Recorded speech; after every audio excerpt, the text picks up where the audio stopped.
abakunzi ba Mataro TV show nongeye kubasuhuza muri aka ariko igitego cya mbere ni erreur individuelle ntabwo ari y'umutoza. Icya kabiri même chose wabonye ko yafunze inzoka paf umwataka yarekereje agatsinda igitego. Kandi burya ngira ngo wibuke ikintu kitugoye muri Chelsea kuzakipinga clean sheet biragoye kuko ntabwo dufite abazamu bakomeye. Nuvuga ngo niba wararebye match ya Manchester City ariko iriya match ndibuka nimba mbyibuka kimwe nawe niyo match Caballero yagarutse.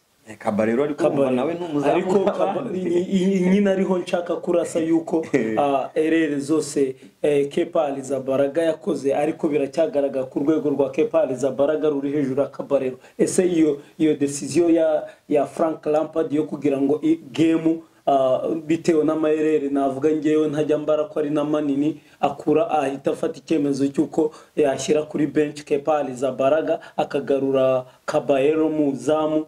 Ese ibyo byo nk'umutoza wenda twiteze cyangwa umutoza wabaye umukinnyi w'igihanganga ndetse nubwo yaje avuye mu cyiciro cya kabiri ariko yatozaga mu Bwongereza. Ese iriya yo ntabwo yabaye bad decision? Nayisubiza mu magambo yihuse ntabwo ari bad decision. Nukuvuga ngo nta bisubizo afite kuri iriya bench ye. Nukuvuga ngo niba warabicunze neza Kepa Arrizabalaga ziriya match zose zibanza umutoza yamuhaye amahirwe yavuga ati yamufate kandi feel free amukorera amabara. Ntunise uragira ngo Lampard agira ati nukuvuga ngo niba umuhaye match ya tuvane mu Aston Villa kuko twayitsinze 3-0 niba umuhaye match ya Liverpool yakoze rero ibitego Lampard uriya musore Sadio Mane yadutsinze ni igihunga cy'akaragasore ni igitego kimwe tumubaraho cyangwa nge mubaraho kimwe gusa kuko n'ikindi yamuhaye umupira buriya abasesenguzi cya kabiri niho yamuhaye umupira nanjye narebye abasesenguzi beza wenda bari ku rwego rwo hejuru kuturusha bakubwira ko uriya musore muri match Chelsea igomba gukina byanga bikunda bari mu gitego cye kimwe cyangwa bibiri. So nuvuga ngo none se niba uri umutoza ubizi neza ko akora save akora zikomeye ariko izoroshye zikajyamo. Kepa rero ni umwana mutoya yaranaduhenze twamuguza amafaranga menshi yanitwaye neza reka akiza yitwaye neza yagerageje kumazi kumutoza asa nk'umubeshya ukuntu ariko ngewe ntabwo ndenganya Lampard kuri ya decision yafashe yo kuba yarashyizemo Caballero kandi byaje no gucamo igice cya kabiri barahindura barabyishyura ibitego. Navuga ngo rero kuri decision umutoza yafashe yo kwicaza uriya mwana ni kugira ngo nawe abanze yitekerezeho arebe ko hari ibyo yahindura kugira ngo bamusubize mu kibuga. Na Mendy ntabwo ari ku rwego rwo hejuru pe kubarusha bose nibakore noneho turebe ninde muntu uzajya mu izamu rya Chelsea. Sinzi urakoze cyane ubwo noneho birumvikana ko ugerageje kudusobanurira impamvu ese ibyatewe n'iki kugira ngo Chelsea ibihagaze ku mwanya wa 7 cyangwa 8. Ndibuze kureba neza wenda ahantu ihagaze ku rutonde rwa shampiyona. Ndabona n'ubundi nkuko mbivuze ni ya 7 urumva ko ugerageje kuvuga aho byaturutse. Umunsi rero wa 5 wa shampiyona Chelsea tuzakina n'ikipe ya Southampton. Ikipe ya Southampton yazanye umutoza ubona nakwita Klopp wa kabiri cyangwa murumuna wa Klopp. Ujye ubona ko ari umutoza ukurikiranira abakinnyi hafi ubana nabo buri game yose bafite naho baba batsinzwe ubona ahinduye ibintu kubera ko arakomera abakinnyi amashya arabankuraja ukabona ahinduye game. Southampton ifite umukino wihuta cyane. Ese kwi game twitega iki ejo ku munsi wa 5 ikina na Chelsea? Ikibazo cyiza kuri game ya Chelsea na Southampton ni match ikomeye. Buriya kuri ubu ngubu nta match nimwe ikipe yari yose ishaka igikombe izayorohera kuko Southampton ni ikipe ikomeye nta muntu utabizi ariko ikintu nihuse twakwitega turitega match ikomeye kandi hariya Chelsea nibyo dushaka no kureba. Ejo bundi bakipinze clean sheet turashaka kureba ejo abana abakunzi ba Chelsea abakunzi ba Premier League barashaka kureba eske Chelsea ifite consistency. Chelsea yashaka guhoza iraguma muri mood yo kuba byibura nayo yajya muri iyo competition, kuko ntabwo Liverpool irusha amanota menshi. Ndakeka yaba yirusha nk'amanota 2 kuko Liverpool sinzwe rimwe, Chelsea tsindwa rimwe inganya rimwe. So urumva zose ukuyemo wenda nka Everton iri kugenda izisiga nayo, kandi ntabwo birajya hagaragara ko ntakina nizikomeye. Bo equipe ya Chelsea eje ikintu twakwitega ni bibiri, hari ugutsindwa icyambere, ariko n'ugutsinda nicyo wenda dukurikije 11 bari bazakina Palmarès cyangwa tugendeye mu bitabo ubukaka bw'ikipe zombi usize kuri ntuza ukuri production balance. Chelsea iri hejuru, niyo kipe ntabwo arwa nuko nyifana nundi wese wabaza iri hejuru. Nuvuga ngo Chelsea ejo turitega ko ishobora gutsinda, ariko ni 60%. 40 ishobora kunganya, 20 ishobora gutsindwa, cyangwa 30 gutyo ishobora gutsindwa, kuko nta kipe mu Bwongereza nkuko natangiye mbivuga yoroshye, zose zirakomeye. Southampton irakomeye, ni na kipe yiproduce abakinnyi bakomeye, irakomeye, ariko nkuko bivuze tugendeye muri histoire y'ikipe zombi, tuzi ko Chelsea wenda ndahamye neza nawe kubizi yari imaze iminsi ifite abakinnyi babanza mu kibuga cyangwa bakagombye kuba muri first 11, harimo Christian Pulisic, harimo na Hakim Ziyech wavuye muri Ajax. Bose rero ndakeka ko ubu tuvugana bari fit, bamaze iminsi mike abakora imyitozo. Nkeka ko hatabaye izindi mpamvu muri line-up ya Frank Lampard bari abakinnyi bombi bazaba hari, kandi urumva ko bakomeye. Ese ni gute wewe uri gufata Chelsea ukayiha 60%? Ngiye ku giti cyanjye nanjye nk'umuntu ukora analyse z'ama match akomeye, cyangwa se ngiye ku giti cyanjye Chelsea ndayihereza 75. Ndakubwira impamvu nuko kuba Christian Pulisic ejo naramuka wenda kuko avuye mu mvune, tuvuge ko ashobora kubanza kuri bench ako kazasimbura, ariko ni umukinnyi ushobora gufata umupira akawugumana, aradribla, ariruka, afite finishing ndetse afite ubwenge, afite passes z'ubwenge, byose arabifite. Na Hakim Ziyech the same thing, bakaba bafite Tammy Abraham uri fit, uri physically fit, ndetse bakaba bafite na Olivier Giroud kuri bench. Abo bakinnyi bose barahari, uziko Kai Havertz arahari, bose na Thiago Silva, bose barahari. Ese n'umuzamu rega ngiye kuri nge ntago mbara yuko ntago mbara komenda ari hejuru yabo. Ese none ni gute Chelsea uri kuyiha 60, Southampton ukayiha 40, wenda irindi ukariharira? Reka mbikubwire, Chelsea kuba ndi kwihereza amanota 60 yo kuba yatsinda hayima 40 sinkayakuraho, nuko Chelsea muri match imaze gukina, Chelsea ntabwo iri consistent, Chelsea ntabwo irakonvenka abantu. Chelsea ni ikipe yaraguze igura abakinnyi bakomeye beza, abana bakiri batoya barimo kuzamuka, ariko kugura abakinnyi bakomeye no gutsinda no guhuza umukino ni ibintu bitandukanye. Ushobora kugira ikipe ikomeye ifite abakinnyi bakomeye, ariko gutsinda bikaba ikindi kibazo.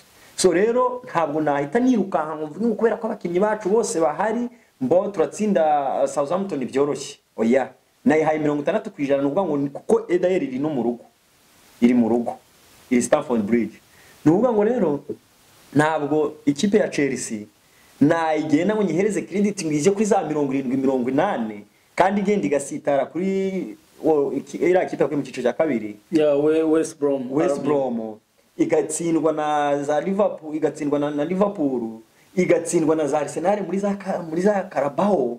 Ntabwo hariya waya kumbwira I'm sorry, ntabwo ari Arsenal, ndumva ari ikipe yadutsinze muri Carabao, ni muri Carabao Tottenham. Yes, urumva rero ntabwo Chelsea ifite consistency muri zino match maze gukina. Ntabwo nahita nyifata ngo nyitereke hejuru ngo nemeze ko 100% iri utsine Southampton.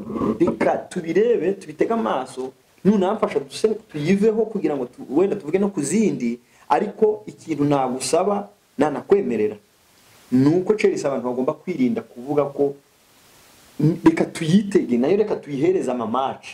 ejo bundi Chelsea nimara gutsinda match ebyiri eshatu enye iri unbeaten. Yes, ninde suzongera kuvuga ngo iranganya iratsinda Southampton bigoranye, ariko nayo nta kintu iratwereka. Okay, yes. So ndumva nta kindi twavuga kirenze ibyo tuvuze. Dufite amakuru menshi dushaka kumanukana. Ndizera ko ku bakunzi badukurikiye bose muri rusange, abakunzi ba Mataro TV Show by'umwihariko, analize twaba dukoze kuri Chelsea ndumva zihagije. Amakuru y'ingenzi twagomba kumenya ntabwo twarenza ayo ngayo. Twiteze game y'ejo ku munsi wa gatanu wa shampiyona, ahubwo se twirukanye utarava kuri Chelsea. Hari ikintu abantu bagomba kumva, ari abantu bareba English Premier League bakunda wenda kuba bakurikirana na YouTube channels by'umwihariko Mataro TV. Ikintu ngiye nshaka kuvuga kuri Chelsea cyanyuma tuyiva, Chelsea yaguze abakinnyi bakomeye by'umwihariko wenda n'abafana bayo. Ni ikipe ubungu. Ejo bundi Kai Havertz yabwiye abantu ngo ariko se ni gute dushobora kwikura mu bantu bari muri course y'igikombe, natwe turimo, turi inclus hariya, turimo ni gute excuse me, aravuga ati ni gutyo bimeze. Noneho ikintu wenda kingaruye ni ngo Chelsea faites attention by'umwihariko ku mutoza. Iyi kipe iramuka itakaje match ya ovyo ngizi za Southampton, bazamwereka imiryango kuko yaraguze miliyoni 250. Niyo kipe ya depanche amafaranga menshi muri Mercato. Kumbwira ngo rero twahava tutakivuze icyo kintu kuvuga ngo wazatsindwa cyangwa atsinda akomeze, no, ntabwo ariko nge ndi kubibona. Ari kuri pressure yicariye ishyiga rishyushye, araryicariye rwose kuko ari match enye zimaze kuba. Reka tumwitege ko na za Liverpool zaratakaje, za Man U zimaze gutakaza kabiri.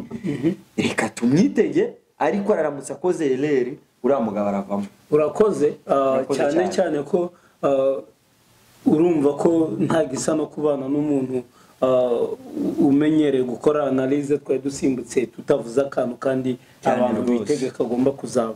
Ese urumva nyine kuba baramuguriye cyane, bamuguriye abakinnyi bahenze kurusha abandi, niyo kipe yaguze uretse mu Bwongereza gusa, no ni Burayi hose niyo kipe ya depanchije muri Mercato. Kandi mu by'ukuri Chelsea ntijya yihangana, irakugurira ariko nawe urabizi iyo udashoboye kubahiriza amasezerano uba basezeranyije, nawe urabizi ibyo bagukorera. Ntabwo azazana ibyo kuvuga ngo yarayikiniye, ibyo biratandukanye. That's a different story. Kuvuga ngo uri umu legend, kuvuga ngo wakiniye Chelsea, baraguhembaga, kari akazi wakoraga, ndetse iyo nama kuraba yararangiye. Ni ukuvuga ngo ahangaha n'indi page yajemo, kuvuga ngo rero kumwereka imiryango ntabwo bakwirirwa basubira ngo barebe ngo ni wa Lampard wari all time scorer wa Chelsea.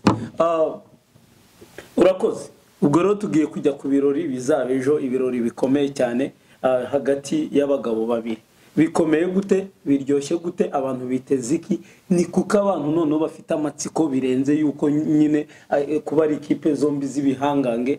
N'ubundi twari dusanzwe yuko yo zigiye gukina ari derby koko ikavugisha abantu amagambo atandukanye, abagabo mu tubari bakarwana, mu rugo umugore n'umugabo ntibumvikane, umwana na se ntibumvikane. Ariko ubuho nakarusho noneho nakahe karusho, ni ibihe birori witeze, ni ikihe gitangaza, ni iyihe mpamvu biguteye amatsiko kuba Mikel Arteta na Pepe Guardiola uziko bakoranye muri Man City, umwe ari head coach undi ari coach assistant cyangwa coach wungirije, kandi wabonaga ko Man City muri game zose ikina yaba yatsinze yaba iri gutsindwa yaba ishaka gukora comeback. Muri mu ba assistant ba Pepe Guardiola abonaga ko Marco Arteta yamwongoreraga, yabo wabona yamwongora ukabona Man City induye game iranayitsinze. None bagiye guhura, bivuze ngo Marco Arteta technique za Man City cyangwa se imitoreze ya Pepe Guardiola ayiziho, uriya ayizi neza cyane, ariko ntahamya kwijana cyangwa se ngo mpamye yuko noneho ari reciproke cyangwa ugiye mu yindi direction. Pepe Guardiola kuko yagiye atoza Marco Arteta bireba as system ziwe, navuga ko Marco Arteta azi imitoreze ya Pepe Guardiola kurusha uko Pepe Guardiola ubu ngubu azi system Marco Arteta akoresha. Bagiye guhura, witeze iki kuri no match? Asante sana. Nibyo nibyo twaze twahereye tunavuga ni ukuvuga ngo ejo hari ubukwe hari ibirori abantu bari bamaze iminsi barahugiye mu mamace y'ibihugu batanakunda vuga batanakunda cyane ni ukuvuga ngo Manchester City na Arsenal ejo ni umuriro. Ikintu cya mbere kigiye gukomeza iriya match ni abatoza. Uyu mugabo Pep Guardiola ni mwarimu wa Mikel Arteta. Mwarimu rero kugira ngo umwereke ko yakwigishije neza nuko ugomba kugira ute gushyira mu ngiro ibyo yakwigishije. Yes, good point. Nuvuga ngo rero iyi match y'ejo harimo ibintu bibiri. Hari Arsenal ihagaze neza itari gutsindwa, hakaza Mikel Arteta watojwe wigishijwe ubutoza na Pep Guardiola, yego, hakaza Man City yari ibitego bingahe harya nyibutse ibitego 5-2 ikubitwa na Leicester City ku kibuga cyayo kuri. Yes, no kuvuga ngo rero ejo ikintu abantu bagomba kwitega muri iyi match nshuti yaje ni match ikomeye iryoshye izabirimo umuriro n'umuvuduko. Uriya Thomas Partey uriya Thomas Partey uyu mugabo ejo bazamukinisha kireka niba wenda bazanga kubera ko ari niba narebye line up ya The Gunners arimo. Yes, nihuse rero ikintu turi bwitege muri uyu mukino icyambere Manchester City izakira Arsenal ndayiha 60 cyangwa 55. Yes, 55% ko kuba ishobora gutsinda Arsenal kuko ifite igikomere yaratsinzwe kandi irababaye kandi Guardiola nta kintu nta rundi rwitwazo nawe ari butange. Ejo undi baramukubise baramunyabika ibitego arega ukiri naho nawe asa nk'uri kuri pressure. Naho ari kuri pressure. Yes, igikombe zaragiheruka giheruka 2 season pase. Nuvuga ngo rero ntuze Pep Guardiola ari kuri pressure, Mikel Arteta nta pressure ariho. Ni umutoza mutoya uri kuzamuka amuhaye ikipe aratuje. Wenda abakinyi ba Arteta bazagira pressure ariko umutoza nge nta pressure mubona nta nimwe ntayo. Ni ukuvuga ngo we Guardiola watsinda utatsinda ntawe ndakunseka. Yes, ariko ndaramuka ngutsinze baraguseka. Yes, ni ukuvuga ngo rero gukora analyse nziza. Ukuvuga ngo rero hano ikintu tugomba kwitega Guardiola iyi interview tuyikoze Friday mbere ya match tubwira abakunzi ba Mataru TV show. Iyi analyse turi gukora tuyikoze mbere ya match. Yes, nubwo twana bipostinga wenda dutinze ariko ni mbere ya match. Nuvuga ngo rero ngiye uko ndi kubibona iyi match irakomeye ni 55 cyangwa 51% kuko ariko ubwo wenda ya Man City iri mu rugo yaratsinzwe kandi nta n'uwakwirengagiza ko ari ikipe ikomeye kurusha Arsenal tugiye mu bakinyi umukinyi ku mukino. Ariko Arsenal nayo ifite forme imaze imisi itsinda. Buri ikipe itsinda umunyarwanda ni wavuze ngo ntugahindure ngo ntawuhindura ikipe itsinda. Mu Gifaransa bana nabivuga naho on ne change pas l'équipe qui gagne. Yes, sibyo? Mbona uvuga ngo rero ngewe ukuntu mbibona match y'ejo Guardiola aracunga gato baramubabaza kandi ari kuri pressure yicariyaga intebe ishyushye. Ni umunyeshuri wigishije agiye kugukora mu maso. Rukumva none Guardiola warakozwe mu maso no ejo bundi araramuka atsinzwe aricarira ryashyiga rishyushye nk'irya Lampard. Bo nicyo wenda navugaho ejo match irakomeye ni 55-45. Arsenal 45, Man City 55. Urumva nkoze kuri pourcentage niko nabivuga ariko hano ngewe ninjiyemo hano izi match ejo harimo ibitego. Okay, ejo harimo ibitego ari Man City zakirya na Arsenal zakirya. Ubwo noneho ko ibikomeza iyi match nubwo twumvishe ko biri gukomezwa n'abatoza babiri bakoranye, umwe ari head coach undi ari assistant, bakorana bikagera aho Michael Arteta ari wari assistant nawe ajya kuba head coach wa The Gunners, bakaba bazahura. Tujye ku mukinnyi tuzi ko The Gunners muri iyi mercato yaraguze, ntabwo yaguze cyane ariko yaguze Thomas Partey igura ndetse na Willian uvuye muri The Blues cyangwa se Chelsea, abo wenda nibo naba mvuze. Ikaba Manchester City yaguze Diaz umudefenseur, uziko bamaze iminsi bavuga ko bimwe mu bibazo bishobora kuba biri gutuma Manchester City ititwara neza ari ikibazo cya defense, biko bigenderanye nuko Eric Laporte yaramaze iminsi mu mvune ari bwo ataragaruka, bagafata defense yaba Kyle Walker n'abandi bafatanye inyuma. Ese urabona kuri kugura kwa Manchester City kuri mu defenseur Diaz n'abandi baguze ntari kwiruka neza, noneho wagiye mu cyiciro cya ikipe yagiye mu cyiciro cya kabiri wari umukinnyi wa Chelsea bakita ndeka no gasore kakinaga Chelsea yaragatanze karagenda timu ye yagiye mu cyiciro cya kabiri. Na ntuza Nathaniel Ake igura na Nathaniel Ake. Urumva ko ariko ngewe ngiri gukomantinga kuri Man City. Yes, Manchester City, faites attention. Hari igihe abantu bibwira ko umuntu agikomeye kandi ameze nka cyakirondwe cyasigaye ku ruhu inka yarariwe. Kuko ni gute ushobora kuba uri umuntu ushaka igikombe cya champion, sibyo? Ushaka championnat, ushaka gutwara za Champions League zo, dore ko byo ari inzozi kuri we kugira ngo azayitware, ari nacyo umukinnyi umudefenseur ugiye mu cyiciro cya kabiri. Ikipe igiye mu cyiciro cya kabiri umudefenseur ntiyakinaga. None se yes, umudefenseur yakinaga, ikipe ijyanye mu cyiciro cya kabiri uramuzanye aje gukinira ikipe ishaka igikombe. Nubifata cyangwa ukumva n'ama comment abandi bantu bagenda bakora, basanga nta kintu gihambaye uriya mugabo yakoze. Donc nuse ni gute se hari mwihe changement arega wenda n'abakunzi badukurikiye nabo babyumve. Pepe Guardiola icyo banamuzaniye bari bamuzaniye Champions League kubera ko mbere yuko aza Etihad n'ubundi ba Pellegrini bahabaye, abandi batoza nk'aba sinzi wasimbuye Pellegrini igihe uziko Pellegrini bamwirukanye 2008 I guess. Ndavuga abatoza bahanyuze bose bagiye batwara Premier League. Pepe Guardiola nk'umutoza wa mbere ku isi, umuhanga ugaragaza ko afite technique na tactique byose, bamuzana Etihad. Ese bari bamuzaniye gutwara Premier League cyangwa bari bamuzanye kugira ngo ikipe ya Manchester City nayo ijye ku ruhando ijye muri palmarès cyangwa ijye muri histoire z'ikipe zateruye ku gikombe cya Champions League? Ari naho nyine warugejeje usa nkaho ugiye kuvuga ngo ngewe nihusaho Manchester City nta abantu ntibitege ibintu bitangaje.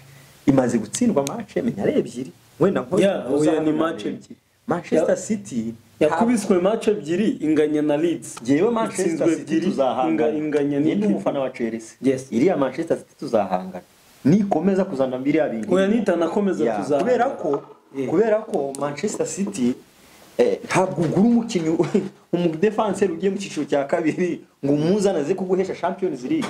Ibyo waruvuze nibyo. Nuvuga ngo nta mutoza watoje Man City abenshi bayihaye championnat y'Ubwongereza. Irabifite ifite ibikombe by'Ubwongereza.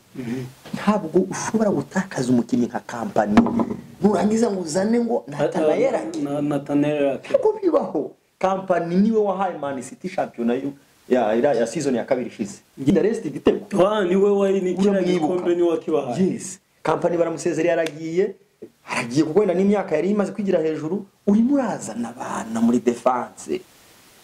Birukanye uyu musore uyu mudefenseur wakinaga umunya-Brazil umunya-Argentine ni ntuza Otamendi. None se bara ntago Otamendi n'abantu Nathaniel ntago bataniye. Ubwo credit wazihanibura Otamendi. Yes. None nuvuga ngo rero hano ngi ikintu nakubwira nukuvuga ngo uyu mugabo abantu benshi uyu mugabo bazagenda bamuvumbura uyu Pepe Guardiola kuko nuvuga ngo ikintu gihari championnat y'Ubwongereza EDR nayo akikuzajya yibura Champions League yo ntibibaho yayitwaye ari muri Barca kandi nawe uyitoje Barca wayitwara ira Barca ya kera yari ikomeye kwari gushyira abakinnyi mu kibuga ati mutware igikombe. Yes. Ntabwo rero nge numeranya n'umuntu uvuga ngo ngo Guardiola ngo n'umutoza ukomeye w'umunyabwoba utsindwa na Rio ikagutsinda muri demi finale ya Champions League warangiza ukavuga ngo abantu bakayavuga ngo ni igihangange cy'umutoza. Ubuhangange bwa Pepe Guardiola buzagaragarire muri Champions League buvugwa abantu benshi ariko ntabwo ariho turi buze gutinda. Arsenal na Man City nyine ejo zizakina. Ese kugira ngo wenda twihute urabona kugira ngo wenda mpere kuri Mikel Arteta kugira ngo abashe kwivana imbere ya Pepe Guardiola bazaba bari gukinira kuri Etihad ku kibuga cya Manchester City kugira ngo n'abakunzi ba Manchester City aho bari kutwumva baba ari hano muri Amerika cyangwa hanze ya Amerika kugira zamwikura imbere wagerageza kunkorera line up ya The Gunners kugira ngo twumve neza tactique ndetse na technique bya Mikel Arteta. Ngewe hano ikintu nakubwira kuri The Gunners ifite abakinnyi beza imeze neza nuvuga ngo buriya kugira ngo Arsenal ejo itsinde Man City urumva kugira ngo Arsenal ejo itsinde Man City hari ibintu bibiri. Icyambere David Luiz araramuka urumva araramuka yaramutse neza bazabona amanota 3 urumva nuvuga ngo David Luiz we naramuka bikunze twatudega ntadukore urumva ntakore twatudega David Luiz urabona buriya uzamucunge ngira ngo twaramubanye muri Chelsea uramuzi. David Luiz niwe mukinnyi wakinaga yaba tapanisa atakoze ereri Chelsea yasitanaga amanota 3. Intsinzi Arsenal imaze kubona zose ahanini izibona yo Luiz yakinnye neza. So none rero nge nihuse wenda sinirirwa nkora ngo 11 ngo ibiki ndashaka kuko wenda dufite n'ibindi dushaka kuvugaho. Duvuga ngo Arsenal iraramuka ikoze igikuta kirimo David Luiz uyu musore mushyashya uri gukina nabo muri Axe Gabriel ukagira Bellerin ku rundi ruhande Etaberle warangiza ku ruhande rundi akunze kuhashyira nde yahengekaho niba ari sinzi umusore yakunda kuhahengekaho ariko uya gusanga kubera ko yazanye icyo bita nka Mir ya Thomas hari hano hagati ni mu midfield uyu nguyu ejo nakina bazagora Man City. Jewe nihuse rero impamvu nemeranye nawe ko bazayigora ugendeye kuri uramunyega na Thomas Partey. Thomas Partey itandukanyiriza azanye muri Arsenal nirihe tumuzi yuko ni wa mukinnyi uzi gufunga umupira neza tumuziho ko ari wa mukinnyi uzi gukora tackle z'ubwenge ndetse icyo bamuziho noneho kirushije ibindi Thomas Partey ni wa mukinnyi imipira uyigaburira imbere igihe cyose gikenewe. None hibaze muri ya mipira zaba ari kugaburira irimo ingeragere William rimo ingeragere ruti izindi zose harimo Aubameyang ndetse harimo na Lacazette nubwo wenda bavuga ngo kuri match ya Liverpool yagombaga kuba yaratsinze ibitego byinshi ndetse hari kuva yuko na Arsenal twara ari amanota. Ese koko nkuko abivugaga wenda unakomeze urabona koko Thomas Partey nagaburira imipira ajya gabo Man City ifite akazi kuko Arsenal ifite amanota yayo 9 kandi ntabwo Thomas Partey yari arimo araza kwiyongeraho bafite n'umuzamu mwiza Edayer bafite umuzamu mwiza Manchester City ifite umuzamu mwiza nayo yari kurya byinshi itagira uriya muzamu ariko ikintu nkubwiye harimo akazi kuko Aubameyang ntabwo aherutse gutsinda aranyotewe arashonje kandi akunda gutsinda amatima akomeye wajya kureba Lacazette ashobora no kutabanza mwenda bagashyiramo undi kuko we afite ikibazo ukuntu sinzi ntabwo akiri umufinisha mwiza Edayer ahubwo ni umukinnyi ni umukozi uriya Lacazette azi kudefanda uriya cyane uzamucunge ariko finishing zisigara nkeya. Ubwo rero nge nihuse icyo navuga ikintu nge navuga kuri Lacazette kuri timu yose muri rusange Arsenal ije izagora Man City icyo cyo ndacyiteze 100% izayigora. Ntabwo ari bya niba ngo none ngo tugiye gukina na Man City ubuse mana yanjye ngo turayitsinda bingahe Arsenal. Ati abakunzi ba The Gunners bose aho bari bavuge bati mana yanjye ko tugiye gukina na abakunzi ba Arsenal mwihagarare hejo mutsinda ikipe twagiye. None wenda twihute kugira ngo tubivugira ahagaragara bajya bavuga ngo ushaka kubandwa habona wanga amazimwe abantu habona ishuri twigiye mu Kinyarwanda twese ni rimwe wenda wowe wagitsindaga kundusha. Ese twongere tubisubiremo ugende n'ubundi kuri analyse wakoze dukore last prediction tuve kuri Manchester City na The Gunners kugira ngo tubandanye tujya no mu yandi matimu.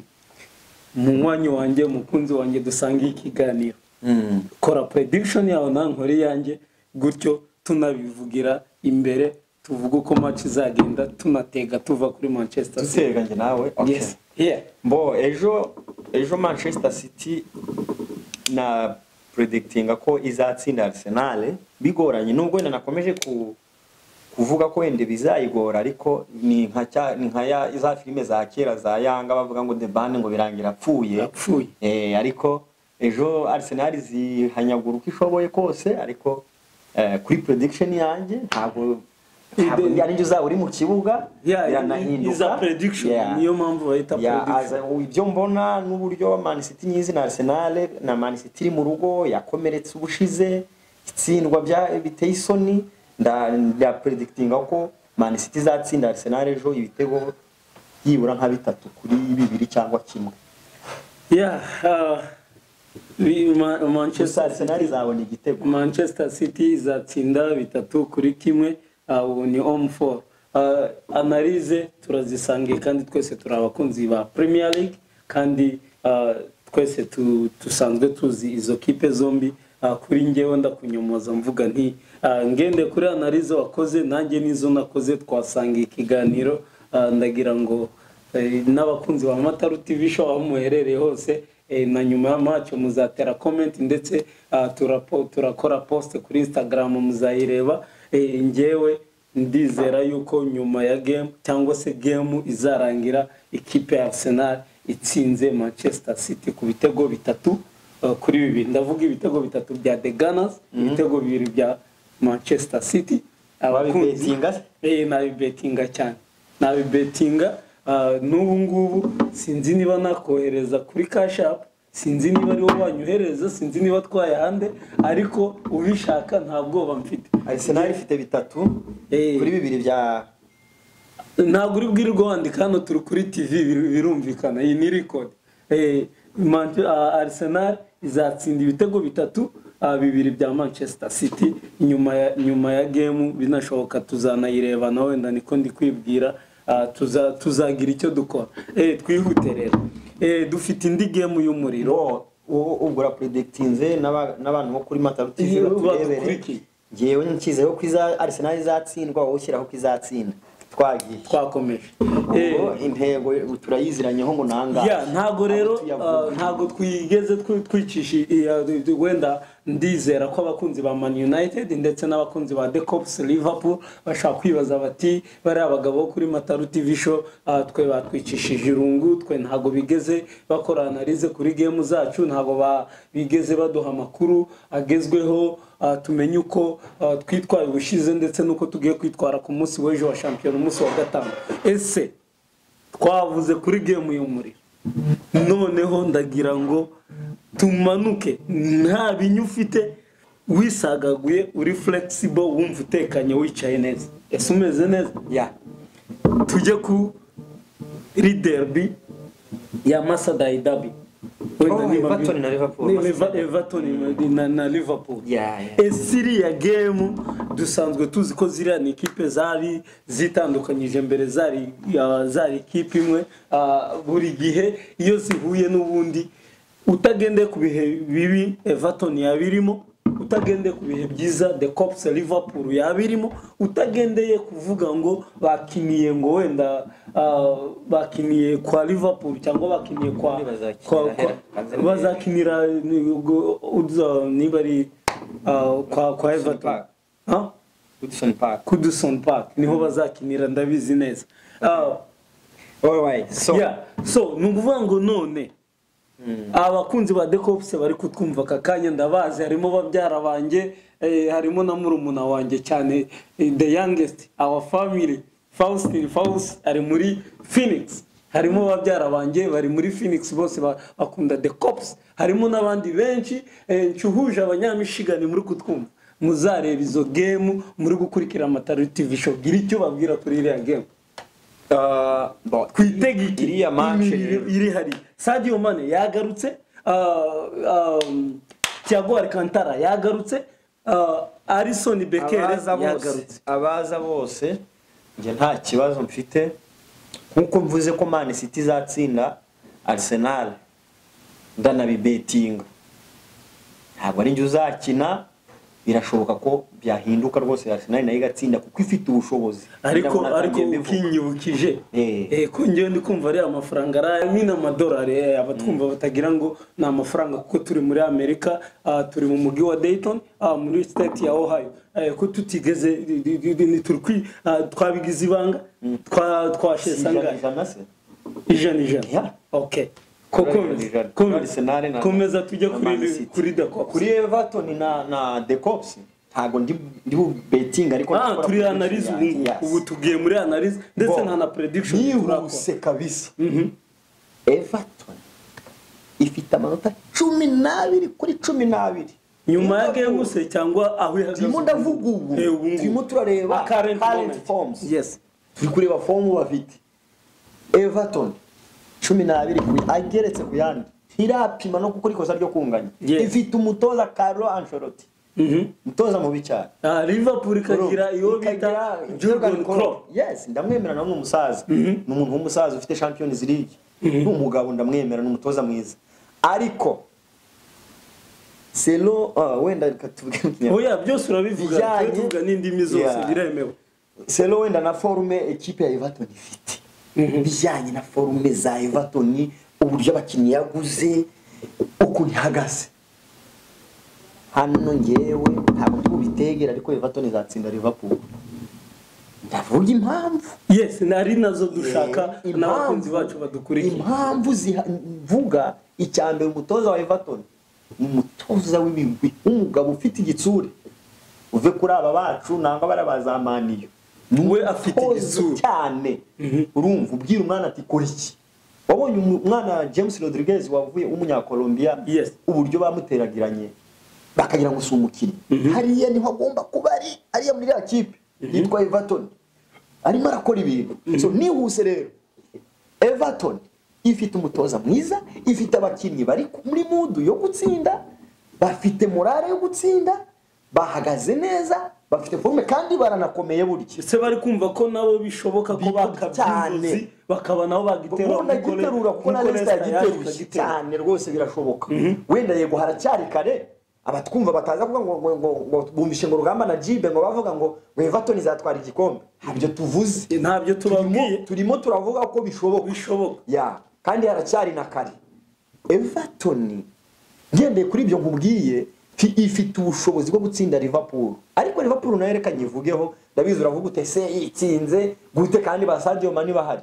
Turi ni debate, ndavuga rero kuvuga ibyo ushaka. Umupira rero w'amaguru ukuntu umeze burya umukinnyi ameze ni nk'umukobwa. Urabona ari umukobwa yo kuri 6 akavaho akavuka undi mukobwa mwiza ugezwe ubwo wabona bakavuga ati kanaka yari miss ariko uyu we yaje yamuretse we ateye ubwo.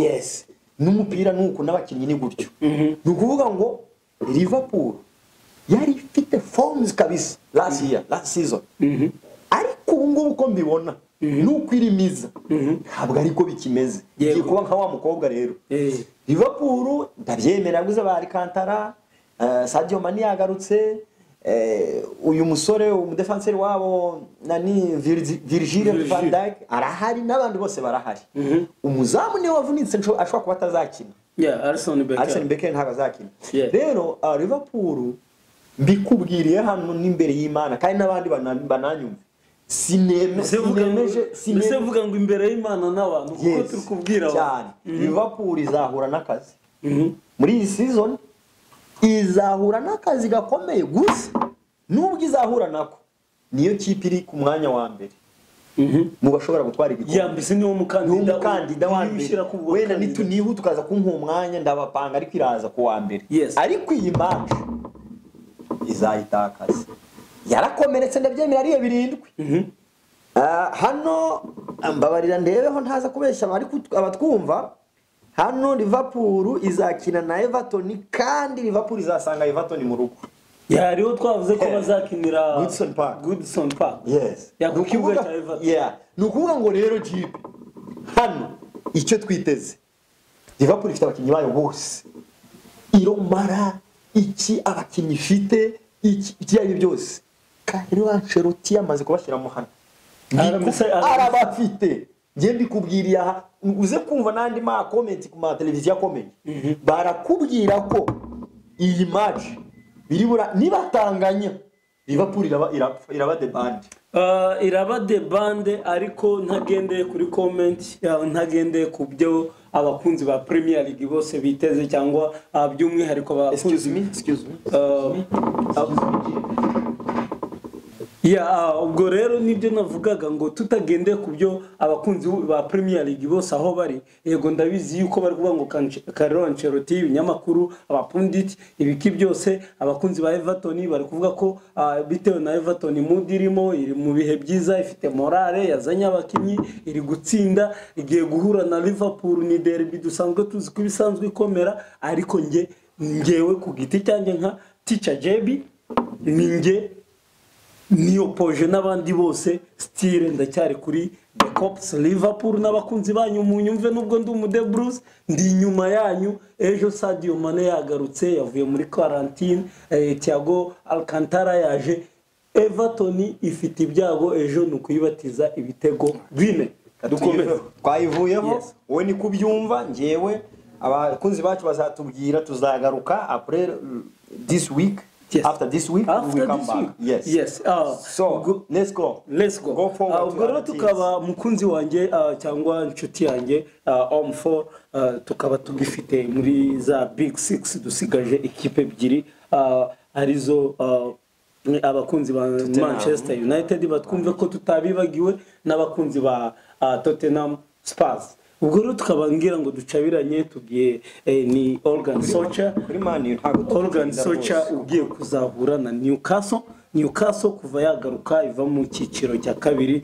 Ni ikipe yaje abantu bayivugaho ko iri gusafaringa bijyaniranye n'umutungo ndetse n'abakeyi ifite ikagenda bagurisha, barimo bamwe bagiye muri Leicester City, abandi bagurisha ahantu hatandukanye, ariko iratungurana muri last season yitwara neza ndetse n'ubu umutoza mwiza ndetse n'ubu uhita ubona ko ikiriya Newcastle yihagazeho. Ese Organ Solskjaer yakubiswe ibitego 6 na Tottenham Spurs ndetse ikubitirwa ku kibuga cyayo. Ese twitega iki kuri iriya game mu ncamake wabwira iki abakunzi ba Manchester United? Abakunzi ba Manchester United bareba Amataru TV ikintu twababwira nk'abantu banariza umupira. Manchester ifite match na Newcastle kandi bazajya kwa Newcastle bazayisura. Newcastle izasura Manchester, izakira Manchester. Kuba rero Newcastle izakira Manchester ni match ikomeye. Njya nkunda kubibwira abantu shampiyona y'Ubwongereza itandukanye n'izindi shampiyona ibikomeye kuko ikipe yari yose yagutsinda, ariko ngewe nihuse Organ Solskjaer aramutse agize ibyago imanca akayitsindwa nawe yicariye ishyiga rishyushye rwose ntitujya kure, ntabwo yasobanurira igisa abakunzi ba Man U. Ntacyo azabasobanurira, ariko nibyo twari turi kuvuga ubushize muri part 1 turi gukora analize za Premier League. Ngewe ubwanjye Teacher JB nagarutse kuri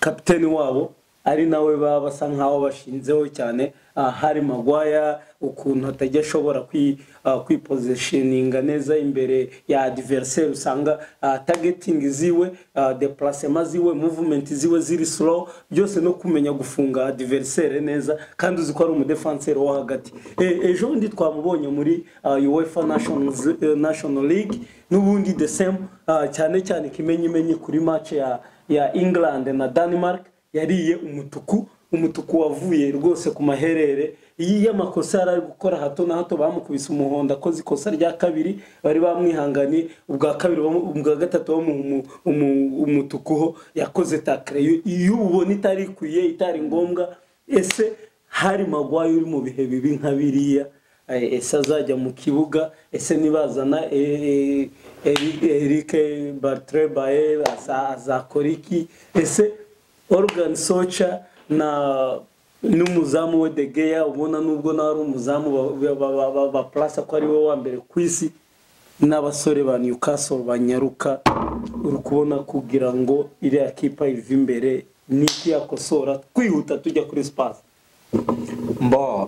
Ekipe ya Manchester ibintu byo gukosora urebye ni muri defense ahanini ari naho n'imbere ya nuvuga ngo Harry Maguire afite ikibazo ya kuva aho yakubitiye baba polisi ntabwo aragaruka neza ngo donc ngo agaruke mu bihe neza nubwo nawe atari umukinnyi w'igitangaza cyane ariko yagize ari kugenda agira record mbi buriya kuyikona carte rouge uri kapiteni wa Manchester uri gukinira ikipe y'igihugu ikomeye ha England isi yose ukabona carte rouge wenda kuri faute iri bete ukuntu y'amafuti burya hari ukuntu forme yawe forms zawe no muri psychologically usubira hasi nukuvuga ngo rero ira affecta ikipe ya Manchester still niko byagenda nukuvuga ngo kuriya ahura n'ikibazo nka kiriya akabona iyo rouge muri national teams biziraza bikaffecta club kubera ko we araza kine ntabwo ari muri mood eskibura nakoze ibiki ntaragaruka urumva ntabwo aragaruka ngo akore refreshir afate fresher ukuntu mbese ahumeke kuko urabona abantu bakinnyi ba professional ntabwo babona umwanya wo kuruhuka arakina kwa gatatu kusaba atagakina ku cyumweru kwa gatatu akongera gukina cyangwa kwa kabiri kuko Champions League nayo tuzayivuga hejo bundi nayiraje ni next week ubwo rero nihuse nuvuga ngo Organ Socha ikintu agomba gukora ni ukureba niba uriya we byanga bikunda azajyamo Maguire azakina muri axe central ariko biragoye kumbwira ngo urazana Eric Bartrebae wahubaguritse ejo bundi abakarya bitandatu nanone wareba uyu musore basimburana ntuza yitwa nduyu mu defense rundira bakinana muri Manchester Lindelof ukareba nawe ari slow tubara amabara ugasanga nanone afite nawe shwa azimugoye so nuvuga ngo rero ikintu twakwitega Manchester ifite attack ubungu baguze Cavani imeze neza mediane ni sawa ari n'umukinnyi baguze mu mediateur yanatsinze igitego muri national team ejo bundi ikipa kinira ini y'ababirigi ni sinzi Van de Beek yatsinze igitego nuvuga ngo akinira Netherlands akinira Abaholande yatsinze igitego nuvuga ngo Manchester ibitego bizaboneka ariko twitege kugarira kudahagije ntabwo guhagije kuko ntabwo defense ya Manchester imeze neza so bivuze ngo rero ibitego birajyamo ku mpande zombi ariko Manchester bivuze ngo ku bakunzi badukurikiye kuri Mataro TV show Manchester City zamizaribona Manchester United zamizaribona kuko yazanye Edison Cavani umenyerezamu bakaba barazanye Van de Beek nawe ushobora gutsinda twaramubonye mu kipe y'Abaholande yatsinze n'igitego bakaba barakosoye ibintu byinshi rero icyo nababwira kanze dutegereze ibizabejo nihuse kabisa abakunzi ba Manchester United bitegure gutsinda ariko bazatsindwa ibitego none rero ntago ndi buguhe akanya ko kugira ngo wenda ubanze waruhuka cyane nyaruka tujye kuri Spurs mbere yuko bajya mu mikino bajya muri break international break cyangwa bajya muri game z'ibihugu ariyo UEFA National League gutsinda ikipe nka Man United the Reds ibitego 6-2 Old Trafford Mourinho akaza kongera kishimira imbere y'abakunzi ba Man United ko yabakubise ibitego 6 akaba yarazanye Gareth Bale akaba afite uwo bita Woming Sun simbizi Mingsan uriya munyaziya n'umuhanga cyane uriya munyaziya cyangwa se uriya umunyakoreya ni umukoreya wiruka nk'umusazi usigaye ngewe mvuga ko yatombotse ku bitego bakaba bafite Harry Kane bakaba bafite bakaba barazanye ntuza yitwa ndura musore w'umwirabura ukina hagati yatsinze igitego Manchester United ari nawe watsinze icya mbere bazanye ntuza ndamwibagiwe barihangana muzatwibutse iriya morale bafite no kuba bagiye guhura na West Ham nayo ejo bundi yandagaje Southampton yikubita ibitego byinshi na mbere ya Southampton sinibuka West Ham yo yari yakinnye nayo yari yayitsinze uratubwira iki ese Despaz kugeza ubu ngubu yo nayo ntiri muri course y'igikombe twihuse cyane nta n'ikipe iri muri course y'igikombe kurusha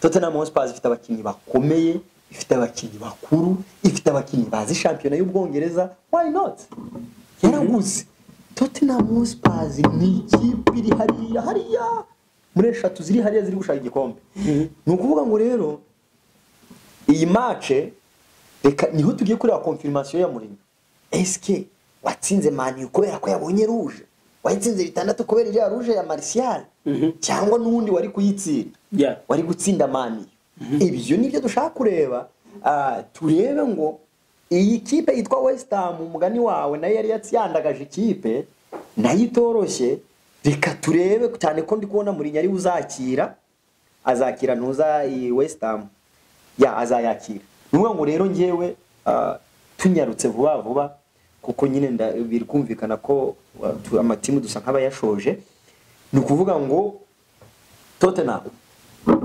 Harry Kane n'abandi basore bakomeye bari hariya ifite umuzamu w'umufaransa Hugo Lloris imeze neza nta kipe ubu ngubu mu Bwongereza izakireka Mourinho niyongera kuzana bwabo nyine wa mu mediateur twavuga uri mu bihe byiza wenda tumwibutsa abakunzi wa Mataru TV show bamwita Tanguy Ndombele Tanguy Ndombele w'umwirabura umusore mwiza cyane buriya yabanje gusa nk'unaniranwa na Jose Mourinho ariko nyuma yaje kwiyumvamo neza cyane rwose ni ukuvuga ngo rero kuba Tanguy Ndombele arimo hariya muri la mediane biri kumukundira agatsinda n'ibitego akagira mu mediateur w'umufaransa w'ikirabura na uri hariya ntabwo Tottenham ari kipe yoroshye ifite abakinnyi b'ibisuka kandi bakomeye so rero twihuse ndi kubona nkoze prediction vuba twihuse Tottenham ndi kubo izakira uretse rwangendanye amanota 3 irayafite kabisa amanota 3 Mourinho natwerekerega na convaincre kuko aragenda yibagira irya zina rya Jose Mourinho yongere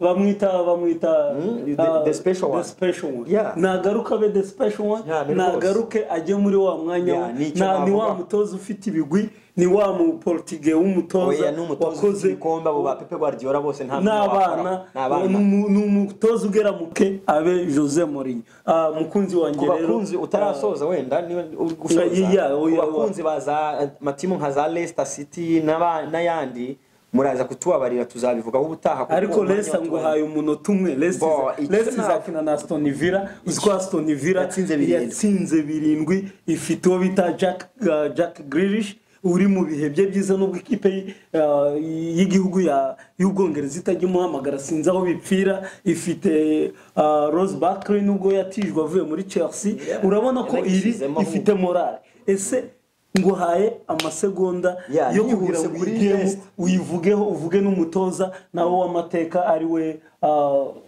wa Leicester City ari we ntuza uyu mutoza wa Leicester twihuse ikintu ngiye navuga ni umutoza buriya niwe wungirije uyu uzi umutoza utoza equipe yitwa Leeds yitwa ntago ni umutacticien ku rwego rwo hejuru uyu wa Leicester rero ni umwungirije Brendan Rodgers bakunzi ba Mataru TV show uwo ni umutoza wa Leicester City umutoza wa Leicester City rero ducabiranya dushaka amakuru yose umutoza wa ntuza wa Leicester City abantu bagomba kwitonda Leicester City bayinyaga abakinnyi bakajyana bakagira bati ariko igasigara ikomeye ubwo rero nihuse kuko mu mpaya amasegonda Leicester City kuri prediction yanjye nihuse sero n'umutoza n'ukuntu umutoza ameze na Aston Villa nubwo yatsinze 7 nge simbona Aston Villa itsinda Leicester cyane ko Leicester izakira twitega amanota 3 ya Leicester City nicyo navuga. Nkaba rero mu by'ukuri ngira ngo abakunzi ba Mataru TV show muri Leta Zunze Ubumwe za Amerika,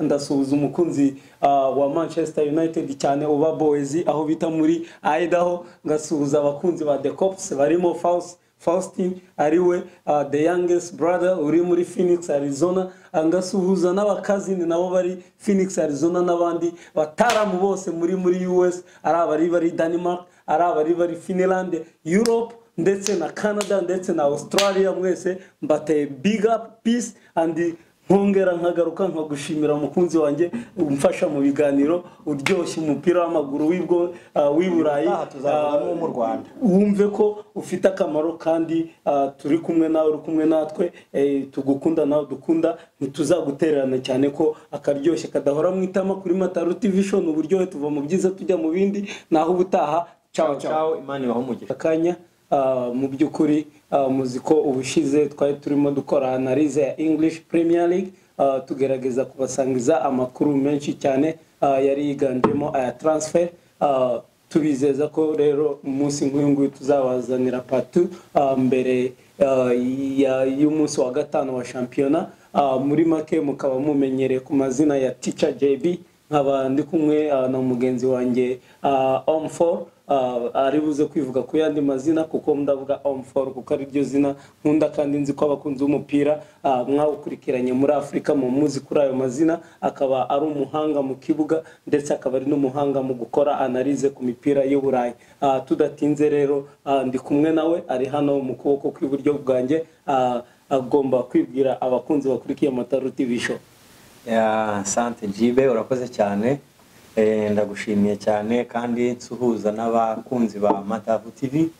Mu by'ukuri nk'uko bivuze turi hano kugira ngo dusangize abatabashije kugira icyo bamenya ariko bafite ubushobozi bwo kuba bareba YouTube channels, kugira ngo tugire amakuru tubaha, tugire icyo tubamarira. So mu by'ukuri rero uyu munsi turavuga ku bijyanye na English Premier League, nitubona umwanya dushobora kuvuga wenda no ku zindi sport zitandukanye, ariko uyu munsi murabizi ko mu gitondo inkoko niyo ngoma, ubwo ndavuga hano muri Amerika shampiyona niba yatangiye, ariko turahari kumwe na mugenzi wanjye. Ahasigaye umwanya nawe usubiza Jibe, then akagira icyo abagezaho. Ndabona yazanye igitabo cye hano, ngira ngo ubwo afite ibyo agiye gusobanura ahangaha.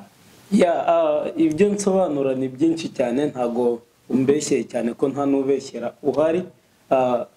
Twabazaniye byinshi, harimo amakuru aryoshye cyane. Muziko umunsi wa gatanu wa shampiyona wa English Premier League, harimo derby ikomeye ya Manchester City na Arsenal. Bivuze ngo abakunzi ba Manchester City n'aba The Gunners mwese aho muherereye hano muri Leta Zunze Ubumwe za Amerika, abari Burayi, abari Australia, abari Canada n'ahandi hose ku isi, nizera ko ari ibirori ejo, ari game zizaba ziryoshye cyane. Tukaba dufite n'indi derby ya Merseyside derby hagati ya Everton n'ikipe ya Liverpool The Cops. Ku bakunzi ba Liverpool nizera ko bafite umujinya, bafite amatsiko, bafite ndetse n'igihwama cyo kubona nejo batwaye amanota 3, uretse ko bizaba bitoroshye. Turi buze no kumanuka ducabiranya tukora analize muri ariya ma Big 6. Ejo Chelsea zakina na Southampton, ndetse na Manchester United izakina na Newcastle, ndetse Tottenham nayo ikaba izakira ikipe ya West Ham. Urumva ko azaba ari amagemu aryoshye. Rero ndatinze, nababwiye ko mu by'ukuri ikiganiro cya siporo kiryoha gisangiwe. Ikiganiro cya siporo ni ikiganiro nyine, ni debate, tugenda tunyomozanya, tugenda tubazanira amakuru y'ukuri, dukora analize z'uburyo butandukanye. Ndatinze, Om4 njye ubwanjye JB ndi umukunzi wa The Blues. Nizera ko ari ikipe duhuriyeho, ikipe dukunda cyane kuva kera, ntabwo dutangiye kuyifana ubu ngubu. ntago rero na wenda nubwo navuze derby zikomeye hagati ya Manchester City na The Gunners ariko ntago twaziheraho tudahereye ku kipe dukunda, ikipe dukurikira umunsi kundi. Twinjiye mu munsi wa gatanu wa shampiyona y'Ubwongereza. Muri uwo munsi wa gatanu wa shampiyona ekipe Chelsea hano ntabwo uciye mu ijambo ni ukuvuga shampiyona iragarutse, ni ukuvuga ngo ekipe zose zari amatimu yaravuye mu gikombe by'ibihugu UEFA National Leagues, ni ukuvuga ngo abafana abakunzi ba siporo bari baranyotewe shampiyona La Liga mu Bufaransa, iyo bita Ligue 1, Calcio y'Ubutaliyani, English Premier League. Ni ukuvuga ngo abafana bari bakumbuye buriya iyo haciyemo karakumweru kamwe abantu bari bamaze gushyuha bari kuri ritime ukabavangira ukazana bino bihugu. Hari abantu cyane, hari abantu turimo tuganira barambwira bati izi match z'ibihugu ziratuvanga, bari baraduhemukira. So rero nk'ubu nihuse urabona ko wenda shampiyona y'Ubwongereza niyo tushatse kuvugaho. Urabona nk'ubu ejo saa moya n'igice ndavuga hano muri Ohio zizari saa moya n'igice Everton izakina na Liverpool, Chelsea ikina na Southampton saa 4, saa 6 n'igice Manchester City ikina na Arsenal. Ubwo izo ni kuvuga ngo niko zizanakirana. Hanyuma Newcastle yakire Man United ejo nanone saa 9, Sheffield na za Fulham amakipe ya twihuse. Rero hari ikipe nanone ebyiri tutarenze ingohe, Tottenham izakina na West Ham. Tottenham kandi nayo ndakeka wayishyize mu gitabo cyawe aho ngaho biraza kuvugwaho. Uze kuvuga ku kipe abantu benshi bakunda kwibagirwa, Leicester City na Aston Villa yatsinze Liverpool ibitego 7. Wakomeza kuri Chelsea yawe? Murumva ko mushonje muhishiwe, murumva ko tubazaniye amakuru menshi, urumva ko mu by'ukuri kipe zose tuzivuzeho, tuje gukwakwanya ducabiranya tubaha amakuru agezweho, amakuru aryoshye, ndetse wenda turi buze nitujya kwinjira muri introduction turi buze kurangiza dukora ama prediction aho muzaza kureba koko abasaza banyu JB na On4 niba prediction zabo zigenda zigahuhuriza cyangwa zikagera ku ntego. Ubu rero twihuse tugiye ku munsi wa gatanu wa shampiyona aho Frank Lampard ahagaze n'amanota 7. Mu manota 7 uziko twabashe gukura amanota 3 ku kipe ya Brighton Albion, twakuye inota ku kipe ya West Brom ive mu cyiciro cya kabiri, tukaza kwihagararaho tugatsinda ikipe ya Crystal Palace ku kibuga cyayo. Liverpool rero yari yadukubise ibitego 2-0 by'igihangange bita Sadio Mane, ari wo mukino twabonye mu mutuku ku munota niba ntibeshye wa 43. Ese nk'umukunzi wa Chelsea, nk'umuntu wakinnye umupira uwukunda kandi ukurikirana uzi gukora analize zigaragara, ese mbere yuko wenda twihutira kuvuga ngo ese ejo Chelsea zitwarite, yaba ari yihe mpamvu yateye Chelsea kubihagaze n'amanota 7?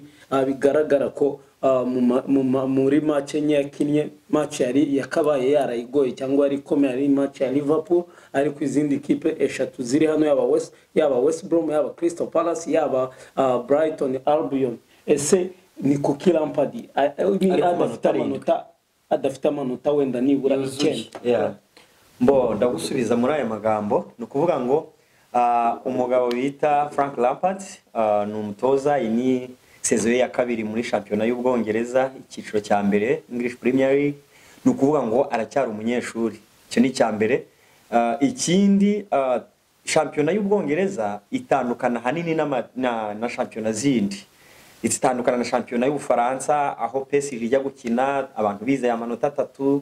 Itandukanye na shampiyona y'Ubudage aho Bayern ikina bizeye amanota 3 n'amatimu yose.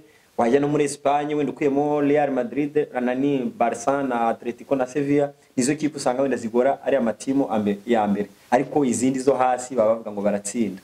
Mu Butaliyani même chose. Rero mu Bwongereza suko shampiyona y'Ubwongereza mwarabibonye ibintu bakoreye Liverpool. Ikipe ntuza Aston Villa yakinaga muri umusore w'u Samantha w'Umutanzania. Ikipe iraho nayo yarwanaga n'ubuzima ejo bundi nta nubwo ari kera, ariko yatsinze Liverpool 7.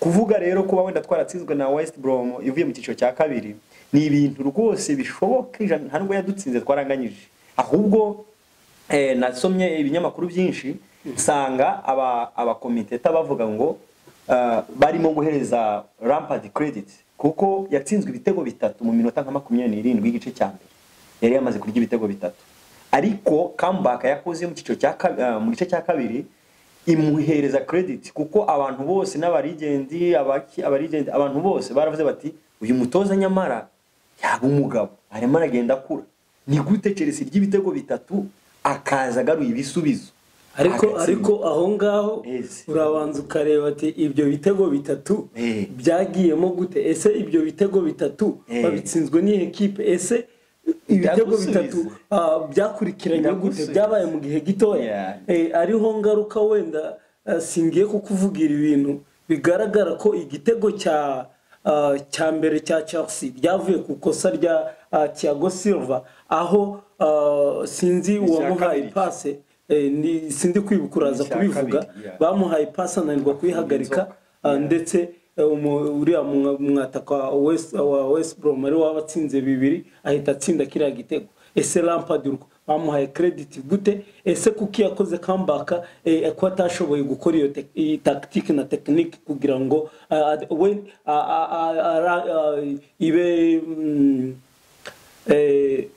uravuga ku bijyanye na ntatsinzwe igitego ni muzamurye ku clean sheet kugira ngo atagira clean sheet imbere ya West Brom ikipe ivuye mu cyiciro cya kabiri nari nkiri kubisobanura wenda nuko nahise mvuga ko nta kibazo nukuvuga ngo ekipe ya Chelsea kugira ngo Lampard ye kugira clean sheet icyambere Chelsea yari irasa nk'itaramenyerana neza ikindi kibazo nukuvuga ngo uriya musore kugira ngo akorere Edaire rirakosa Thiago Silva yaravuye mu mvune ntabwo ari yumva neza muri shampiyona y'Ubwongereza arasa nk'ufite akantu kagahunga gato y'ukuntu ngira ngo warabibonye niba warawurebye bagaruye Azpilicueta niwe wayoboye defense kandi yari gukina ku ruhande arabanza aranamuganiriza aramubwira ati hano bakina gutya n'ukwitonda nubwo uvuye muri PSG uri umukinnyi w'umubrazil international player urakomeye uri igihanganye ariko hano suko bigenda bitya bamwatse brassard nguvuga ngo ingoma zahinduye imirishyo yari zahinduye imirishyo ikibuga kiniramo si cyagiye kiniramo nuvuga ngo rero equipe kugira ngo ukore clean sheet